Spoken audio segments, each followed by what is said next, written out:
Whatever the occasion, effortless elegance is right this way. Because Hilton brings you new ways to stay courtesy of the Nomad London. And it doesn't stop at award-winning dining in a space draped in velvet and illuminated by vintage chandeliers. No, this day goes beyond with unparalleled personalized service and attentive hospitality. Oh, and did we mention the Nomad London can be booked using your Hilton Honors points at Hilton.com? Hilton, for the stay. Taking you behind the curtain. It's the Joan Hamburg Show. Talk Radio 77 WABC.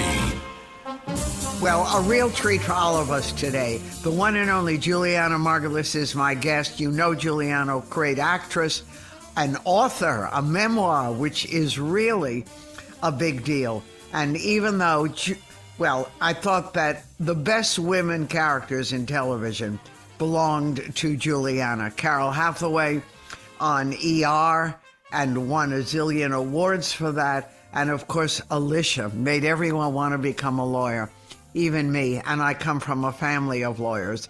The Good Wife, we love that. But you know, Julianna, most of all, I loved reading about your life because I'm sure when you wrote it, you thought, is that my life? You know, it wasn't like a milk and cookies life.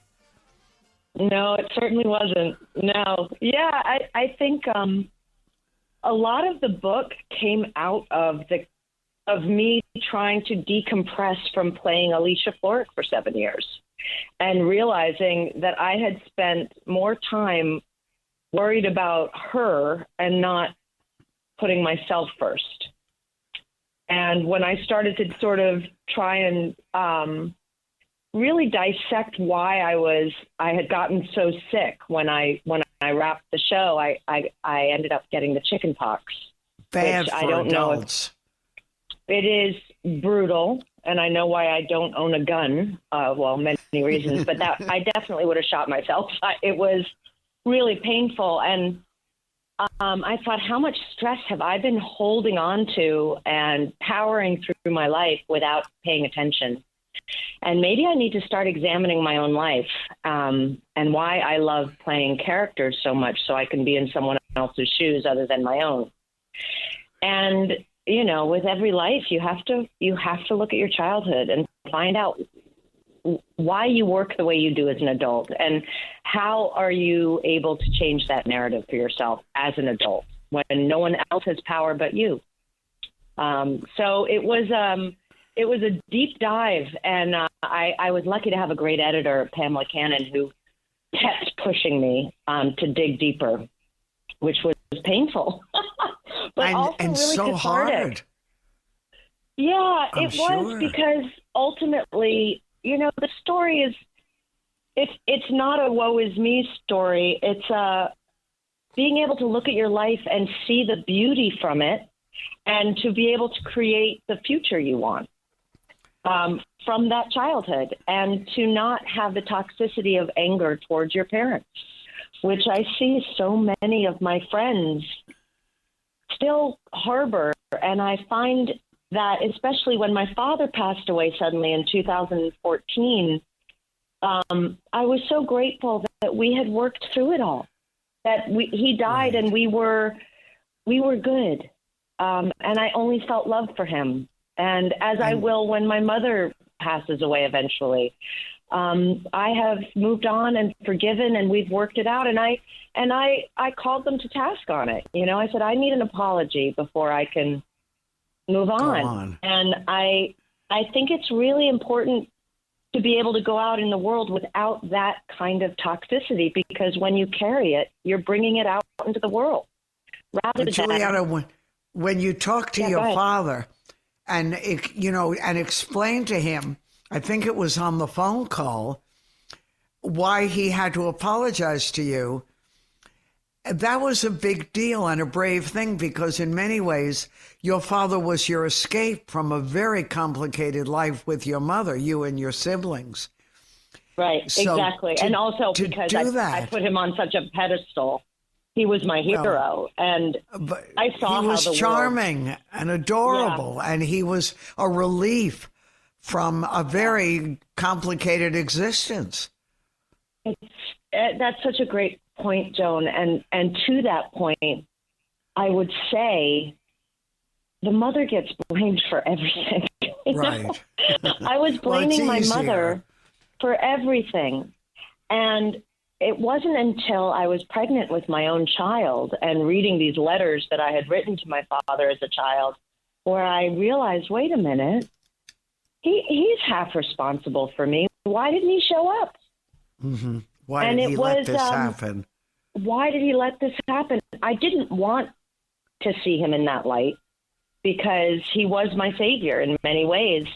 But as an adult, I had to sort of confront him with that, which was, I was so scared. And I'm telling you, if I wasn't raging with hormones from being pregnant, I probably wouldn't have had the guts to do it. Because he hated confrontation. He was a very peaceful man. And I saw how the world looked at him, from inside my family to outside my family. He was everybody's go-to guy. He was calm. He was smart and wise and philosophical and successful. And sophisticated and, everything you would want. And yet he allowed my mother to drag me and my sisters around the world at her whim in not secure situations, in incredibly difficult circumstances. And he saw me twice a year as a child. What father allows that? I know. It's hard to believe because reading him, I wanted him in my family until Yeah. I did. Yeah. And I came of age during those early advertising years. So the jobs that your father had were like dreams. If only someone like Mary Wells would send us to England or us to someplace. But, we didn't have the mothers that, even though they were divorced, who said, well, he's living there. Why should I live here in the burbs? I'm out of here. Come on, girls, we're going. So you girls were unreal. Now, I was curious about your sisters after you did the book. Forget your mother and father, we'll get there, but what was that reaction? It was good. It was good.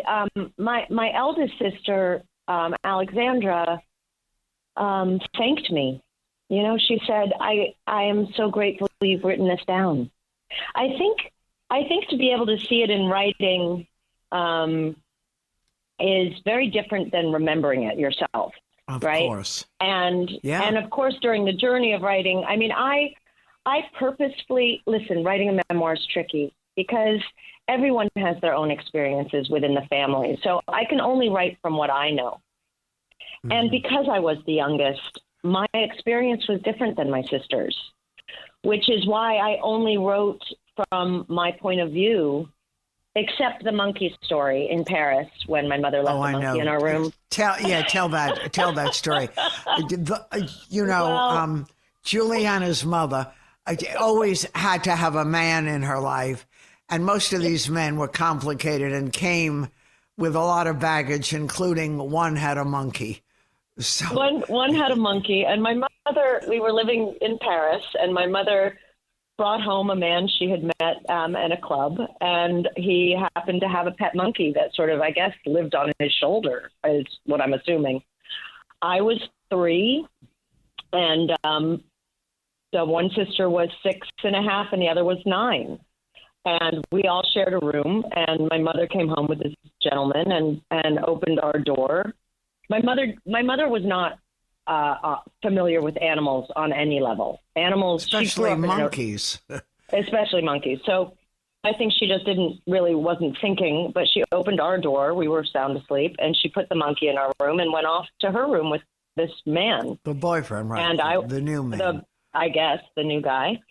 I woke up, and I distinctly remember this. I mean, you remember trauma. You remember drama. You don't remember the everyday normalcy of life. You remember which is why it was so easy to write this book, because there weren't a lot of normal days in my life. Yeah.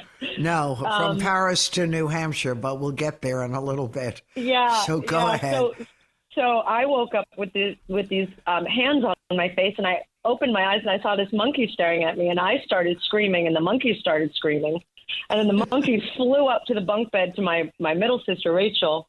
She started screaming. They flew down to Alexandra's bed, and there was a flying monkey, like, just screaming in our room, and we're all screaming. And my mother comes in and puts on the light and says, "What is all the ruckus?" And we're like, "Mom, there's a monkey in our room."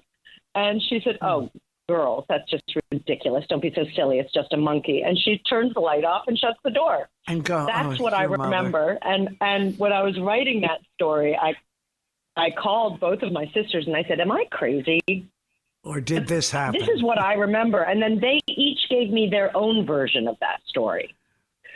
And so in the book, I'm trying to be as truthful and honest as possible. So I said, how can three girls all remember the same story in a different variation? But yet my mother says that never happened. But the three, I know, because in her world, it didn't happen. It was just something he came with, like a new shirt. Exactly. What's the big deal? No big deal. So, but, yes, there were a lot of experiences like that. You had a lot, and who knew what country you were going to be in from one moment to the next. But the truth is, you're, to me, a very unusual actress in that you are so much your character, so inside your character, that I remember when it was almost the end of The Good Wife, I thought, how is Julianna going to become Julianna again? It was so intense. You're inhabiting Alicia or inhabiting Carol. And that's actually the worst parts of your growing up gave you a gift in a way of being able to inhabit these women and make them strong. Yeah. Yeah. Unreal. And thank you so much for saying that, because I think one of the reasons I fell in love with acting, and I didn't know it until I was on stage, and I write about this in the book.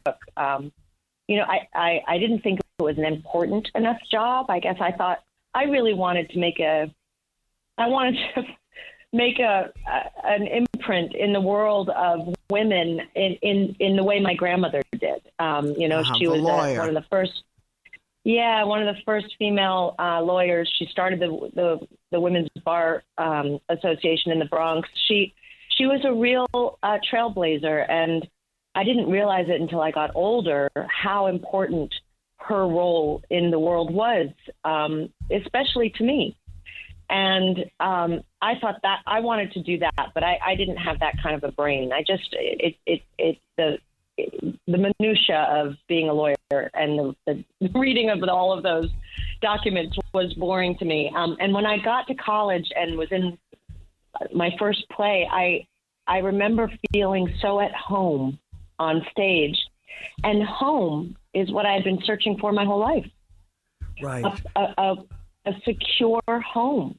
So when I put on, the first role, I was in a David Raid play called In the Boom Boom Room, and I was a go-go dancer. It was a nothing part. But to me, it was an everything part, because the second I put those go-go boots on and got in my little, I felt at home because I was in someone else's shoes. I could inhabit that character fully and feel at home. And that's when I realized, oh, this is what I'm meant to do, because I'm so much more comfortable in someone else's shoes than I am my own. And it took me a long time to get comfortable in my own shoes. Sorry, go ahead. Right. But I was going to say that you seem so well adjusted, and it's hard to imagine that growing up really without a root, which was part of the story, a very eccentric mother, but you always in your memoir point out you never doubted her love. It was just the instability of being a child and not knowing where your pillow was going to be. Exactly. And luckily, there were three of you. Are your sisters as good in their minds and heads as you are? Oh, we're all, what always amazes me about DNA is that you come from, and I see it with my nieces and my son, but my sisters and I are my elder sister and I are much more alike. And I also think that can be a middle child syndrome, where you're stuck in the middle. I often hear middle children complain about being stuck in the middle. And my middle sister was stuck in between two, even though me and Alexander are very different. My eldest sister was a ballerina, which the discipline you need to be a ballerina is insane. I mean, which is also quite a remarkable thing that my mother, who had studied ballet since the age of 7, and was with the American Ballet Theater Company until she met my father, basically. It is amazing that someone from such a disciplinary background ended up such a free, wild, crazy, unorganized spirit, But exactly. Back to the sibling, it just always amazes me that you can come from the same DNA and be completely different. We're all so different in our own ways, and we interpreted things differently. And I think, I write about the order you're born in and how I really do think that affects who you become in the world, because I was so protected by them, by both of them. And they didn't get along as well as I got along with both of them. And I think it's because they were much closer in age. And so they were both vying for my attention. And they were assuming the role in the family. Your big sister was, in a way, the surrogate mother, and so disapproving of your mother, which the others felt was a little complicated to do that. But the big one went right after her. She did. I mean, to the point where, and I do have a passage in the book. I asked for her permission, if I could write it. But my eldest sister used to pick up the phone when she was 9, 10, 11 years old. And when it was one of my mother's boyfriends, she would say, "My mother doesn't love you anymore," and hang up. And I understand why she did that. She was the mama bear. She was trying to bring normalcy into the household. I was the one who was sitting on mom's lap every night after dinner, getting kisses and hugs. Because you were the sunshine girl. Right. And that, too, is a moniker that can be crippling. A very hard thing to grow up with, because when you become an adult, you don't want to stir the mud or say anything that'll make anyone uncomfortable. You're always trying to make everyone happy. But in the meantime, you're not doing the things you want to do, which is why I wrote about that long relationship I had, because ultimately when I finally got out of it, I realized I was really following what I knew with a mother who I was always stepping on eggshells, not knowing if it was going to be a good day or a bad day or what country we were living in. It was easier for me to manage that than to say, no, this doesn't feel good. And to please. So here you are now. You finished the memoir, which is like 100 years on a shrink's couch, even better. And you did that. You've got your child. You have homes. Are you at home now? Have you found that comfort place? I really have. I mean, I'm so grateful, and I feel so fortunate that I stuck with my path, which was always, I had a plan for myself after college. I always had a plan, which was I'm going to be able to support myself. I'm going to be able to do the work I love. And if I can't do the work I love, I'll find something else I love. If I couldn't afford it, if I couldn't make a living at it. And I forged ahead, and, I waited. I watched diligently sort of how my parents' marriage, I was too young by the time they got divorced when I was 1, but I watched diligently, all the relationships that my mother went through. My father had been married 3 times. I said, that is not for me. I don't want that. And I waited. And I was really going to be okay with not ever getting married. I was fine with that. The day I met my husband, I was in the best place I'd ever been in my own life. And working, they do friends. say that. Sorry? I said you were working, you had friends, you had a life. Yes. I had a life. I had my own money in the bank. I had a career that I just loved. I was doing theater and working on The Sopranos. I mean, life for me, I was back in New York City, and life for me could not have been better. And then I met my husband, and I came to him as a whole person, not as a half person looking for someone to fill up the other half. I was already full. So he was just an adage to it. You know, and what I respected so much, because my husband is 6 years younger than I am, was, that's smart. I'll tell you, I was so impressed with how smart he was, because I had dated a few men, and my success at that point, you know, this is after ER, and it threatened them. It threatened men who were a bit older than me, and possibly not as successful, or maybe just as successful, or it threatened them. So I never felt that we were on equal ground. But when I met my husband, my success was his success. Just as his success is my success. And he wasn't in your business, which is a plus. It's a huge plus. There's only a handful of actors, I think, who are married to one another. You know, it was Paul Newman and Joan Woodward, right? They did it great. And Kevin Bacon and Kira Sedgwick, who are friends of ours. And I always say, you're the only shining example that make it work, of how this works. Yeah. But marrying a lawyer was better. It was. And also it really helped me with The Good Wife, because in the beginning, it's not a language I understand, but all the legalese dialogue that you'd have to say. And I had my dictionary right there in bed next to me, where when I was learning my script, I could say, wait, what am I saying here? What am I actually saying? And I had no idea at the time when I met him that I'd be doing The Good Wife a year and a half later, but it certainly paid off. I'm talking to Julianna Margulies, Sunshine Girl, An Unexpected Life. Her book is now available in paperback. So you're at a great place. And if you could wave the magic wand and anything, you just have a buffet of choices of what you want to do next go round. Have you given a lot of thought to it, or you're still nesting? I have. No, I have. I feel so fortunate to be in a place. I feel like my next, let's just call it my next chapter in my life, at least in terms of work, I'm being extremely picky, because I know what goes, I throw myself into my work happily, but if I don't really believe in it and I don't really love it, I just don't want to spend the time away from my family.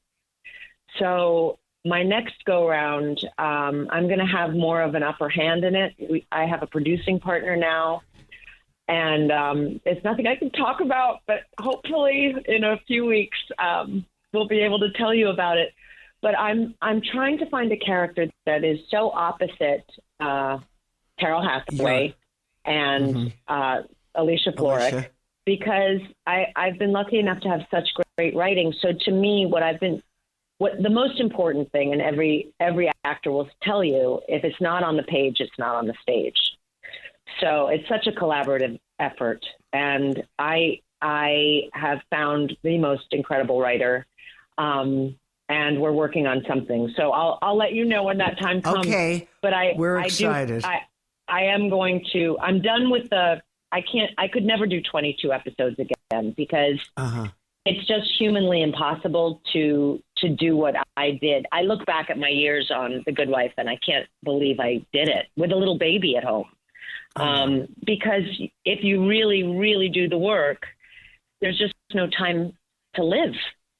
And I love living, and I want to enjoy life. I really enjoy the company of my family and friends, and I want to celebrate that all the time. So my next foray will be 8 to 10 episodes a year rather than, but I've been really having fun doing the morning show. I have to say, it's been a vacation for me. I know. We can't wait. It's coming back, right? It's coming back. And what's so great, and I always say to Reese, because I see what she's doing, she's executive producing. She's, the star, one of the stars of the show. And I go, honey, you have to take a breath. You can't have it all in one day. It'll happen. Let's slow down, because I can see what it does, to her. And she's got 3 children, and it's a lot. It's a lot, and it's a great problem to have, right? I mean, and there's no complaints. So I feel very lucky. Continued success, happiness, Sunshine Girl. It's Julianna Margulies' new book. It's her book, but it's out in paperback now. It's a wonderful read because among her skills, writing. So she may end up going in all kinds of exciting directions. All the best to you and your family. I look forward to talking to you again. Thank you so much, Joan. It was so lovely to talk to you. I enjoyed it. I'm Joan Hamburg, and you're listening to WABC. More ahead.